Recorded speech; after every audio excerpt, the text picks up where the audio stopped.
We don't do this very often. We did it last week, and I feel like right now, because the AP poll is a little slow to move, a little slow to adjust and adapt, we figured we'll just do the rankings for them. How's that sound? So here's what the rankings should be.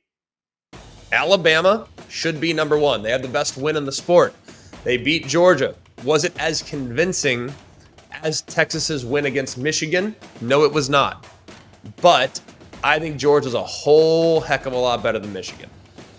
Just saying. Alabama should be one.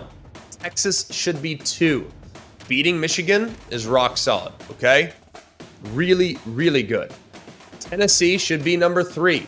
They beat a ranked Oklahoma team. That Oklahoma team went to Auburn and survived. So I think that Oklahoma team's still solid. And Tennessee, the way they beat them, I know it was by 10, and people will point to, well, the margin of victory was not that significant. Y'all, Tennessee, that 10-point margin of victory felt like 100 in that game, did it not? Anybody that watched it, you could have given Oklahoma 15 possessions, and they might not have been able to chip away at that 10-point lead. So I'm going to put Tennessee at 3. At number 4, I'm going Ohio State. Yes, they haven't beat anybody just yet. I still am convinced, though, that with this roster, with this talent, they can go with anybody. They just haven't had the chance. And I don't know if they're going to have, okay, Iowa coming up here pretty soon. At Oregon, that'll give us a good kind of feel for where they're at. But man, at this point, still don't know a ton about Ohio State. And I wish I did. The way their schedule sets up, I can't justify putting them in front of any of the three mentioned teams already. So Bama 1, Texas 2, Tennessee 3, Ohio State 4. At number 5, it's the Georgia Bulldogs. You're going to sit there and say, well, they just lost. You can't move them in 3 spots. That's all you're moving them. Y'all, I think what we saw in the second half of that football game was still pretty dang good. The bounce back was still pretty good. Yeah, they have question marks on defense for sure.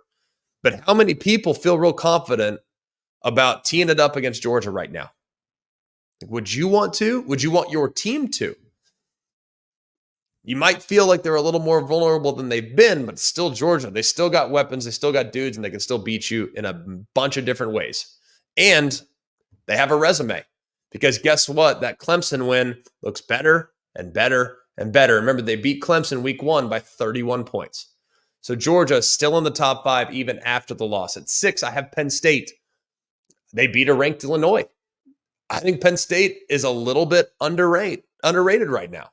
So some people, how much better is their offense? Will they be able to continue to just run the ball the way they have? I think their defense continues to impress me. I think they're great on that side of the ball. I think this is a team that's going to continue to be able to run the football. So I have Penn State at 6. Their resume justifies it with their win against Illinois, because I think Illinois is very much legitimate. At number 7, it's Miami. Miami was number 5 for me last week. I'm bumping them down a little bit. A little concerned about what I saw from the defense. I thought scramble drill really hurt them. I thought Virginia Tech gashed them a couple times in the run game.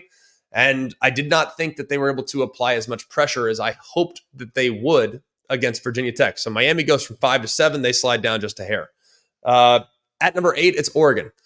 Now, could I make a justification moving Oregon ahead of Miami? No, I can't at this point, because Oregon looked very human the first couple weeks. Does appear like things are getting back on track. Been very encouraged. And I think that Boise win's going to look pretty good. When we fast forward to the end of the year, that win against Boise, that's going to be one that probably going to feel decent about if you're the Oregon Ducks. So they're at 8. At number 9, it's Clemson. The Clemson Tigers. Y'all, I think their defense is still a bit of a work in progress, but what we're seeing right now from their offense is next level. I know it's Stanford. I know it's NC State. I know it's Appalachian State. But I think that this offensive output is something that's going to be able to be replicated against the best teams in the sport too. I think if Clemson played Georgia today, that game would look a lot different. Georgia might ultimately win. That might ultimately happen. But I'm pretty sure Clemson would score a whole heck of a lot more than 3 points in the process. At number 10, it's Missouri. And I think there's ways to look at Missouri at this point, feeling as though they're a little untested. Feeling as though the game against Vanderbilt left an awful lot to be desired. I don't think Missouri is a finished product at this point at all, but I think their best football is in front of them. because I expect their quarterback play to improve here in the coming weeks. Defensively, think they're okay. I don't think they're where they were last year, but they're okay. So I'm going to put them at 10 right now, which feels a bit high, but I can't justify. You'll see these teams that are behind them. I can't really justify right now moving any of this next crew of teams up just yet. Even though I really, really want to move BYU into the top 10, I just don't know if I can do that just yet. Let's go next to number 11. That's Notre Dame. They have 2 ranked wins, guys. I know that it's been a little bit herky-jerky. It's been a little bit up and down. I wish I could get it for 60 minutes, but I don't get it for 60 minutes all the time. But I think 2 ranked wins, that should have you at least knocking on the door of the top 10. I think Notre Dame is the 3rd best one-loss team right now. Georgia's the best. Clemson's the 2nd best. Notre Dame I would have as the 3rd best. At number 12, I have Michigan.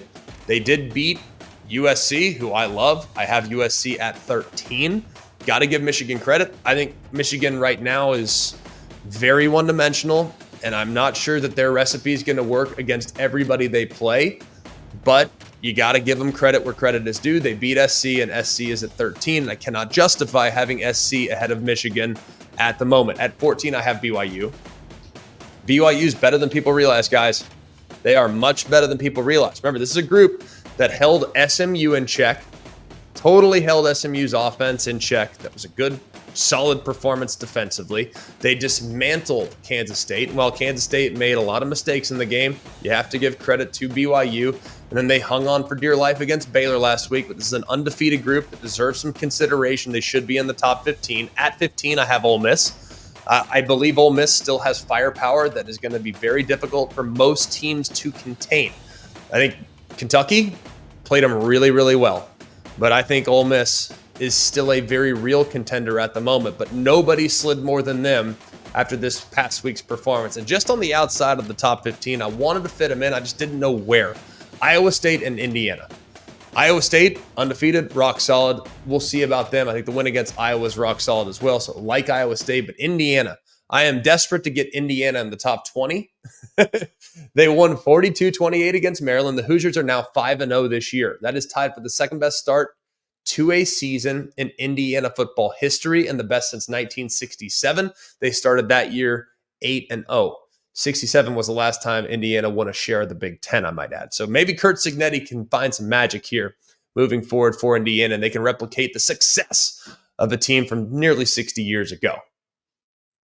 Takeaway number 10.